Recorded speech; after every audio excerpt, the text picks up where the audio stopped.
Terima kasih. Selanjutnya ada adik Ginanjar Sukmana. Setelah itu Bang Atet Jakariat. Terima kasih Bang Tobek Lala.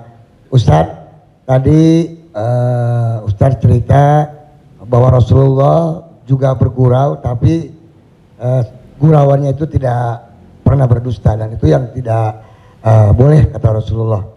Sementara teman-teman pelawak sadar atau tidak sadar lawakannya itu banyak berdustanya juga Ustaz, cari-cari mengada-ada kan, karena memang tujuannya untuk membuat orang tertawa. Tapi kalau saya kan, maaf, saya bukan pelawak, saya peragawan Ustaz, jadi peragawan pakaian anak-anak.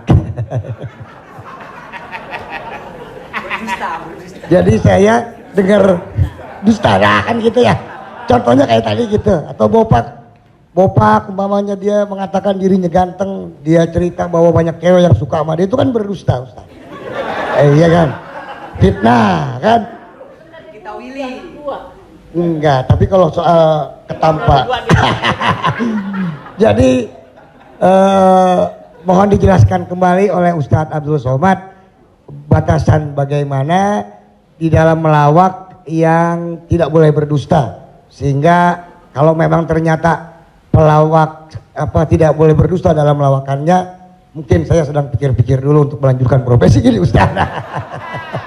Saya takut masuk neraka. Terima kasih Ustaz Abdul Somad. Assalamualaikum warahmatullahi wabarakatuh. Ada saatnya kita berilustrasi, menceritakan suatu kisah. Jadi sebetulnya para penulis novel Islam pun dia sebenarnya kisah itu ada juga yang fiktif atau dicampur antara nyata. Bahkan Buya Hamka menulis kisah campuran antara tenggelamnya kapal Panderwick adalah campuran antara nyata dan fiksi. Apakah ketika orang bercerita tentang fiksi itu dia berdusta? Tidak. Jadi kita bisa bedakan itu antara orang memang betul-betul dia berdusta. Kemarin saya melakukan ini suatu, padahal cerita itu tidak ada. Beda dengan dia misalnya katakan, saya ini Ustadz seorang peragawan, tapi peragawan pakaian anak-anak. Tidak, Mas Ginanjar tidak sedang bercerita, kemarin di mall saya memperagakan pakaian anak-anak Pak Ustadz. Ketika saya pakai pakaian anak SMP, semua ketawa. Itu dusta. Tapi ketika dia katakan cerita awal tadi, semua orang tahu bahwa dia tidak sedang memperagakan pakaian anak-anak. Dia hanya sedang menunjukkan tentang dirinya. Secara sebenarnya di balik kalimat itu Mas Ginanjar sedang menjatuhkan dirinya di hadapan orang lain. Kan? Dan kita tertawa dengan dia menjatuhkan dirinya. Mohon maaf, bahwa beliau mengatakan fisik saya seperti anak-anak dan saya andai pun menjadi peragawan hanya sesuai memperagakan pakaian anak-anak. Hari ini orang tidak menjatuhkan dirinya, dia menjatuhkan orang lain, menjatuhkan tokoh agama, menjatuhkan ustadz.